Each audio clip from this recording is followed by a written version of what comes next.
আসসালামু আলাইকুম। সবাই কেমন আছেন? আলহামদুলিল্লাহ, আশা করি সবাই ভালো আছেন। আজকে আরেকটি ব্লগ নিয়ে আপনাদের মাঝে হাজির হলাম। এটা হচ্ছে আপনার সন্দ্বীপের একটি সাগর পাড়ের দৃশ্য। খুব অসম্ভব সুন্দর একটা জায়গা।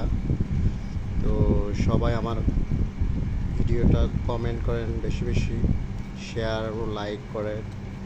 আর যারা এখন আমার চ্যানেলটা সাবস্ক্রাইব করেন না, প্লিজ সবাই সাবস্ক্রাইব করেন। আরও নতুন নতুন ভিডিও দেখতে হলে বেশি বেশি কমেন্টে জানান ভিডিওটা কেমন হয়েছে, জায়গাটা কেমন, বেশি বেশি কমেন্ট করে জানান। আর আমি আরেকটা নতুন ব্লগ নিয়ে আপনাদের মাঝে হাজির হব। সে পর্যন্ত সবাই ভালো থাকবেন, সুস্থ থাকবেন। আল্লাহ হাফেজ। আসসালামু আলাইকুম।